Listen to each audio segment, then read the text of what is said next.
పెట్టుబడిలో నెలకు 50,000 నుండి 10 లక్షలు సంపాదించాలనుకుంటున్నారా? ఈ వెబినార్ లో జాయిన్ అవ్వండి. హలో ఎవ్రీవన్, మీరు చూస్తుంది సుమన్ టీవీ. నేను మీ కీర్తి. స్మార్ట్ ఫోన్స్ యూస్ చేయడం వల్ల అన్వాంటెడ్ వీడియోస్ తెలిసి తెలియకుండా పిల్లలు స్క్రోల్ చేస్తున్నప్పుడు అవే వచ్చేసి అశ్లీల వీడియోస్ పిల్లలు చూస్తున్నప్పుడు వన్స్ అది చూసామంటే మళ్ళీ నెక్స్ట్ కూడా సజెషన్స్లో అవే రావడం, అది తెలిసి తెలియక వాళ్ళ మైండ్ మీద ఎఫెక్ట్ పడిపోతుంది. అసలు ఆ అన్వాంటెడ్ లింక్సే మనకెందుకు, కంప్లీట్గా బ్యాన్ చేస్తే పోతుంది కదా. తద్వారా దేశంలో ప్రతి గంటకి 4 రేపులు నమోదవుతున్నాయంటే పరిస్థితి ఎక్కడికి వెళ్తుంది? సమాజం ఏం చేయాలి, పేరెంట్స్గా మనం ఏం చేయాలి అన్న విషయాల్ని మనతో షేర్ చేయడానికి డాక్టర్ నారాయణ గారు ఉన్నారు. నమస్తే సార్. నమస్తే అండి. సార్, చాలా సాడ్గా అనిపిస్తుందండి. మనం ఎన్నో మీటింగ్స్లలో మాట్లాడుతున్నాం, ఎన్నో రౌండ్ టేబుల్ కాన్ఫరెన్స్లో పెట్టుకుంటున్నాం. పేరెంట్స్ కానీ, టీచర్స్ కానీ, లెక్చరర్స్ కానీ నెత్తి నోరు కొట్టుకుంటున్నారు. కానీ స్మార్ట్ ఫోన్స్ యూజ్ చేయించడం అవాయిడ్ చేయలేకపోతున్నాం. కరోనా పుణ్యమా అని ఫస్ట్ దరిద్రం అక్కడి నుంచే స్టార్ట్ అయింది. ఎందుకంటే ఆన్లైన్ క్లాసులు అయిపోవడం వల్ల. అలా అని ఎంకరేజ్ చేయకుండా ఉండలేకపోయాం. బికాస్ ఇయర్స్ టుగెదర్ పిల్లలు ఖాళీగా ఉండిపోయి అదొక రకమైన వల్ల ఆటిస్టిక్ కిడ్స్, డిప్రెషన్ కిడ్స్ తయారైపోయారు. సో స్పెషల్గా ఈరోజు మన ఈ టాపిక్ వచ్చేసి అశ్లీల వీడియోల వల్ల పిల్లల మెంటాలిటీ మీద ఎలాంటి ఎఫెక్ట్ పడుతుంది, కంట్రోల్ చేయాలంటే యాజ్ అన్ పేరెంట్స్గా మనం ఏం చేయాలి, సొసైటీగా మొత్తం అసలు సొసైటీ బాధ్యత ఏముంటుంది? ఫోన్ అందరికీ కామన్ అయిపోయింది. పేరెంట్స్ దగ్గర ఫోన్ ఉంటుంది కాబట్టి పిల్లలు ఆటోమేటిక్ ఉంటున్నారు. ఏమన్నారంటే చిన్న ఇక్కడ స్టోరీ చెప్పుకోవాలి. ఏ స్టోరీ చెప్పుకోవాలంటే, ఒక పిల్లవాడికి బెల్లం తినే అలవాటు ఉందంట. రోజు స్వీట్ తింటున్నాడు. వాళ్ళ మమ్మీ ఏం చేసింది, ఈ స్వీట్ని ఎలా తగ్గించాలని ఆలోచించిందట. అరే స్వీట్ తినొద్దని వాళ్ళ అమ్మ చెప్తుంది, వాళ్ళ నాన్న చెప్పారు, టీచర్ చెప్పారు, అందరూ చెప్తున్నారు కానీ వినట్లేదు మనోడు. అలవాటైపోయాడు. స్వీట్ తింటే రాబోయే రోజుల్లో షుగర్ వస్తుంది, బాడీ మైండ్ పనిచేయదు, ఎలాగ చెప్పించాలి, ఎవరిదా చెప్పించాలని వీళ్ళ మమ్మీ ఆలోచించింది. ఈ అబ్బాయి ఒక మంచి ఆధ్యాత్మిక గురువుని బాగా ఇష్టపడుతున్నాడు. ఇష్టపడే వ్యక్తి చేత చెప్పిస్తే వింటాడు అనేది వీళ్ళ మమ్మీ గమనించింది. అలాగే ఓ రోజు ఏం చేసిందంటే, ఒక 300 కిలోమీటర్ దూరం ఉన్న ఆ గురువు గారి దగ్గర తీసుకెళ్ళింది. అయ్యా, మా వాడికి రోజు స్పీడ్ ఎక్కువ తింటున్నాడు, మానేయట్లేదు, దానివల్ల నష్టాలు చెప్పండి, మీరు చెప్తేనే వింటాడు లేకపోతే వినడు అని అంట. అలాగా చెప్తే అతను గురువు గారు అంట, అమ్మ అలాగనా, మరి ఈరోజు ఏంటి, ఈరోజు మండే కదా, నెక్స్ట్ మండే తీసురా చెప్తాను అన్నట్ట. సరే 1 వీక్ కదని మరి పాప మళ్ళీ 300 కిలోమీటర్స్ జర్నీ చేసి ఇంటికి వచ్చింది. మళ్ళీ సెకండ్ మండే రానే వచ్చింది, వెళ్ళి తీసుకెళ్ళింది. మళ్ళీ తీసుకెళ్ళిన తర్వాత గురువు గారు చెప్పినట్ట, ఏం చెప్పినంటే, బాబు స్వీట్ తినకు, తింటే షుగరు వస్తుంది, బాడీ మైండ్ పనిచేయదు, ఎక్కువ కాలం బ్రతకలేరు అని అంట. అలాగే గురువు గారు మీరు చెప్పారు కానీ తినను అన్నాడట. అయితే వాళ్ళ మమ్మీకి నశాలంక కోపం వచ్చిందట గురువు గారి మీద. ఎందుకు నశాలంక కోపం వచ్చిందంటే, ఈ మాట లాస్ట్ వీక్ ఈ మాట చెప్పవచ్చు కదా, ఈ మాట చెప్పడానికి ఒక 1 వీక్ పోస్ట్ పోన్ చేసి మళ్ళీ అటు 300 ఇటు 300 600 కిలోమీటర్స్ నన్ను టైము మనీ ఇంత స్పెండ్ చేస్తారని కోపం వచ్చిందట గురుగారి పైన.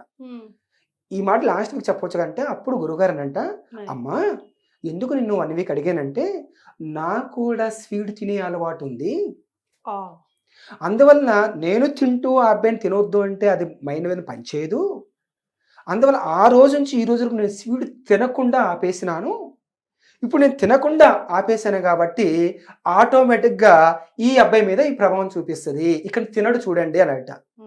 అంటే అతను ముందు ఆచరించాడు, తినేవాడు అతను కూడా ఉంది కాబట్టి ఆచరించాడు.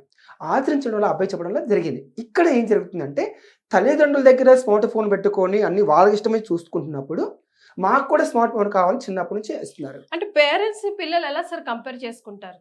అయితే కంపేర్ చేసుకోకూడదు కదా, ఆబ్వియస్లీ వస్తుంది. ఇప్పుడు మరి గురువు గారు ఇంపాక్ట్, అది కంపారిజన్ కూడా కాదు, ఇది ఇంకా ప్రభావం అంటే సంకల్పం అంతే. పిల్లలతో ఎందుకు కంపేర్ చేసుకోవాలి, పేరెంట్స్తో ఎందుకు కంపేర్ చేసుకోవాలంటున్నారు మీరు. పిల్లలు కంపేర్ చేసుకుని ఉండదు. ఇప్పుడు నో ఫాదర్ నో, ఇప్పుడు ఇంతకుముందు అంటేనేమో అమ్మా నాన్న మన వాళ్ళు పెద్దవాళ్ళు, మన చిన్నవాళ్ళు, వాళ్ళు ఏదైనా చేయొచ్చు మనం చేయకూడదు అనేది ఇంతకుముందు రోజులు. కానీ పెద్దవాళ్ళు చేసింది మనం కూడా చేయొచ్చు అనేది ఆబ్వియస్ వచ్చింది. ఇప్పుడు ఫ్రెండ్స్గా చూస్తున్నారు పిల్లలు కూడా, తల్లిదండ్రులు కూడా ఫ్రెండ్స్గా చూస్తున్నారు, సేమ్ ఏజ్ లాగా చూసుకుంటున్నారు ఇప్పుడు. అదే సార్, అంటే చాలా చోట్ల కూడా మనం పేరెంట్స్ కంప్లైంట్ చేయడం వింటుంటాం, అసలు ఫోన్ లేకపోతే ముద్ద దిగదండి, ఇంకేం చేస్తామండి అంటే. నేను ఏమడుగుతున్నానంటే, ఇప్పుడు ఫోన్ అంటూ వాళ్ళకి రుచి చూపించింది మనమే కదా, మనమంటూ వాళ్ళకి అది చూపించకపోతే, లేదంటే కార్టూన్ ఛానలే పెట్టకపోతే వాళ్ళు ఎందుకు చూసేవారు? ఇది కూడా చిన్న ఎగ్జాంపుల్ చెప్పుకుందాం.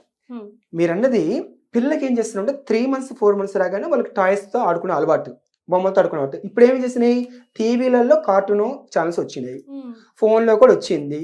ఫోన్ ఉంటే ఫోన్ ఓపెన్ చేసి వీళ్ళు పని చేసుకోవాలి కదా, అమ్మ వంట పని ఇంటి పని అని చేసుకోవాలి కాబట్టి ఏడవకూడదు, ఏడవకుండా అంటే ఇది ఓపెన్ చేసేయాలని నిజం మీరు అన్నట్టుగా అలవాటుగా చేశారు. టీవీ పెట్టారు, కార్టూన్ చూపిస్తున్నారు, ఇది ఫోన్ పెట్టారు చూసుకుంటున్నాడు. ఇది అవసరం, ఓహో వీడు డైవర్ట్ అయిపోతుంది, అమ్మాయి డైవర్ట్ అయిపోతుంది అనుకుని లాక్కునేసరికి పిచ్చిలో భ్రమలో పడిపోయి, అది లేకపోతే ఇక నేను బ్రతకలేను, పిచ్చెక్కి వెరెత్తెక్కి మనిషి పిల్లలు మారిపోతూ ఉన్నారు. ఇప్పుడు ఏమైపోయిందంటే మీరు అంటేగా ఈ అశ్లీల చిత్రాలు కానీ ఈ భూత చిత్రాలే కానీ కామన్ అయిపోయింది. అసలు ఆ పోస్టర్లే కామన్ అయిపోయింది.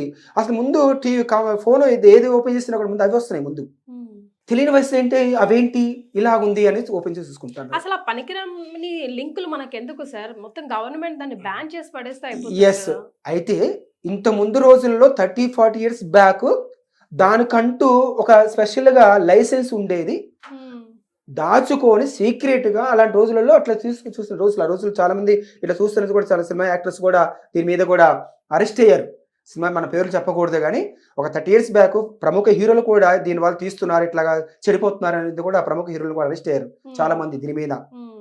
అంత చేసిందని వాళ్ళు ఏమైపోయింది, వరల్డ్ మొత్తం ప్రపంచం మొత్తం కామన్ అయిపోయింది. అప్పుడు పెద్దవాళ్ళు మాత్రమే, పెద్దవాళ్ళు కూడా తెలిసేది కాదు ఇవంటి ఉండేవి కూడా, ఎవరికో రేర్ పర్సన్స్ బాగా చదువుకునే వ్యక్తులకి ఇలాంటి ఉండేవని అది సీక్రెట్గా రాత్రిపూట తీసుకొచ్చుకొని చూసుకున్న రోజులు అవి. అలా చేసే అరెస్ట్ చేసే రోజులు. ఇవాళ ఏంటి అఫిషియల్ అయిపోయింది, ప్రొఫెషనల్ అయిపోయింది, అది అసలు కామన్ అయిపోయింది, అది ఇది సరదాగా అయిపోయింది. అయితే దానివల్ల ఎంత నష్టం జరుగుతున్నాయో మనం డిస్కస్ చేసి చెప్పుకుంటా ఉన్నాం. ఎక్కడ చూస్తున్నా రేపులు, మానభంగాలు, ఎందుకంటే కళ్ళ చూసి చేయాలనిపిస్తుంది కదా. టీచర్స్ మీద తీస్తున్నారు, తెలియకుండా ఫోన్ పెట్టి తీస్తున్నారు. మేము ఒకసారి గుంటూరు వెళ్ళాం స్టూడెంట్స్ తీసుకొని ఇండస్ట్రీ ప్రోగ్రామ్కి. పిల్లలు వాళ్ళు ఎవరో ఒక మేడం స్నానం చేస్తుంటే తెలియకుండా ఫోన్ బంధించేశారు. అసలు బంధించాలి, ఫోన్ లేకపోతే వాడు బంధించాలి, ఆ వీడియో లేకపోతే వీళ్ళ ఫోన్ల మీద అసలు పెద్ద కెమెరా, అసలు ఏంటి ఇదిగో నా ఫోన్ ఇంత కెమెరా పనిచేస్తుంది, నా ఫోన్ ఇట్లా వీడియో చేస్తుంది, ఇంత ఫోటో తీసుకొచ్చి అంటున్నారు. అంటే వీళ్ళు దేని మీద బ్యాడ్ మీద చేస్తున్నారు, బ్యాడ్ మీద దాడి చేస్తున్నారు. స్టూడెంట్స్, విద్యార్థులు తెలియదు వాళ్ళకి, అట్రాక్ట్ అయిపోతున్నారు ఫోన్లో ఇదే జరుగుతుంది అనేసి. వాళ్ళని అరెస్ట్ చేసి పోలీసులు తీసుకెళ్ళి రోజు నుంచి పాప ఆవిడ చిన్నపిల్ల కాదా అనేసి ఎక్స్క్యూజ్ చేసి బయటకు వెళ్ళాలి, లేకపోతే జైల్లో ఉండేవాళ్ళు. అలాగా తెలియని వయసులో 13, 14, 15, 16, 17 yearsలోనే తెలియకుండా ఇలా జరిగిపోతుందంటే అప్పుడు అసలు ఏం తెలియని విషయం, ఏం తెలియదు అసలు. మన సినిమాలు చూసినట్లయితే ఊరికి ఆ రోజు హీరో హీరోయిన్ దగ్గరికి వచ్చి హక్ చేసుకుంటేనే అది పెద్ద సెన్సేషన్ అయిపోయింది, అదే పెద్ద హిట్, అది శృంగారం అంటే. ఇవాళ ఏంటి ఇవాళ అసలు తెలియకుండా అన్ని జనరల్గా జరిగిపోతూ ఉన్నాయి. అంటే పిల్లడు మేము చదవమంటే ఏం చదువుతాడు, సమాజంలో సరిగా ఉండమంటే ఏం చదువుతాడు, అవే గుర్తుకొస్తూ ఉంటాయి, ఫోన్ చేస్తే అవే ఉంటుండే, టైం అంతా అక్కడే గడుపుతూ ఉండే. ఇప్పుడు మీరు అన్నట్టుగా రీసెంట్గా చైనా గవర్నమెంట్ ఏం చేసిందంటే ఫోన్లు ఆఫీసుల్లో వాడకూడదు, ఏజ్ వాళ్ళు వాడకూడదని అఫిషియల్గా గవర్నమెంటే బంధించింది. బ్యాన్ చేయాలి, పబ్లిక్లో బ్యాన్ చేయాలని గవర్నమెంట్ తెలుసుకోవాల్సిందే. మనం టీవీలలో ఎన్ని చెప్పినా, పబ్లిక్లో ఎన్ని సెమినార్లు ఎన్ని చర్చలు పెట్టినా కూడా నా రైట్ ఏంటంటాడు. అది ఎవరు అథెంటిక్, వాళ్ళ పోలీస్ డిపార్ట్మెంటు, వాళ్ళ కోర్టు, తర్వాత అసెంబ్లీ, పార్లమెంటు, ఇవి చట్టాలు చేయాలి. చట్టాలు చేసినప్పుడు అవి ఈ అశ్లీల చిత్రాలకు సంబంధించినవి ఈ ఏజ్ వాళ్ళకి ఉండకూడదు, ఈ ఏజ్ వాళ్ళకి ఈ ఫోన్లు ఉండాలి, అది రాకూడదు అని బంధిస్తే ఆఫీసులన్నీ కట్టడైపోతాయి. అందరికి హక్కులు ఇచ్చుకుంటూ పోతా ఉంటే సమాజం కూడా లాస్ అయిపోతూ ఉంది. అందువలన ఇది ఇమ్మీడియట్గా తక్షణమే మన అసెంబ్లీలో, మన తెలంగాణ గవర్నమెంట్ కానీ, ఆంధ్రప్రదేశ్ గవర్నమెంట్ కానీ, పార్లమెంట్లో కానీ బిల్లు చైనాలోనే మార్పులు వచ్చినాయి, ఇతర దేశాలు మార్పులు వచ్చినాయి, ఇవి బంద్ చేయాలని వచ్చేసి దానిలో వచ్చింది. తక్షణమే ఇమ్మీడియట్గా యాక్షన్ తీసుకోకపోతే మాత్రము వ్యవస్థ అనేది నిర్వీర్యమైపోతుంది. ఇది విద్యార్థులు, యూత్ నిర్వీర్యమైపోతే ఇంకేం సక్సెస్ చేస్తాడు? విద్య సాధించాలి, శోధించాలని ఆలోచన ఎక్కడ వస్తున్నాయి? మొత్తం టైం అంతా ఇక్కడే గడుపుతూ ఉంటే. Correct sir. తప్పనిసరి పరిస్థితుల్లో పేరెంట్స్ కానీ లేదంటే పిల్లలు కానీ ఇప్పుడు బాగా ఆల్రెడీ అన్నిటికీ ఫోన్ మీద డిపెండ్ అయి ఉండిపోయాం కాబట్టి ఏం చేయాలంటారు? ప్రత్యామ్నాయాలు అంటే పిల్లలకు ఒక టైం కేటాయించాలంటారా, లేదంటే వాళ్ళకి అసలు స్మార్ట్ ఫోన్ యూటిలైజేషన్ మళ్ళీ పోగొట్టి మళ్ళీ అట్లీస్ట్ ల్యాప్టాప్లో లేకపోతే చిన్న ఐప్యాడ్స్లో ఇచ్చి పక్కన కూర్చొని నీకేం కావాలో వర్క్ ఫినిష్ చేసుకోండి అని చెప్పాలా? ఏం చేయాలంటారు? అయితే మీరు అన్నట్టుగా ఇప్పుడు తక్షణమే అసెంబ్లీలో, పార్లమెంట్లో అయ్యాలని చాలా టైం పడుతుంది. ఇప్పుడు మనం డిస్కస్ చేసి మాత్రం ఇవి పెట్టలేరు, పెట్టాలని మన సుమన్ టీవీ ద్వారా వెళ్దాము. ఆ లోపు ఈ అసెంబ్లీ పార్లమెంట్లో ముందు ఇవి చేసి వచ్చేసరికి 6 నెలలు పట్టచ్చు, సంవత్సరం పట్టచ్చు, ఎన్ని యుగాలు పట్టొచ్చేమో. ఈ లోపు ఏం చేస్తుంటే గూగుల్ ఫ్యామిలీ లింక్ అనేది ఉంది. ఈ గూగుల్ ఫ్యామిలీ లింక్ అనేది పేరెంట్స్ ఓపెన్ చేసుకొని పిల్లలకి ఇచ్చినట్లయితే ఈ పిల్లలు ఎంతసేపు చూస్తున్నారు, ఏ ఛానల్ ఏవి చూస్తున్నారు, ఎంతసేపు చూస్తున్నారు, టైం తెలుస్తుంది, యాప్ తెలుస్తుంది, ఏవి చూస్తున్నారు అనేది. ఇది దీనివల్ల కనిపించవచ్చు. అందరూ గుర్తుపెట్టుకోండి, గూగుల్ ఫ్యామిలీ లింకు ఆ యాప్ని డౌన్లోడ్ చేసుకోవాలి.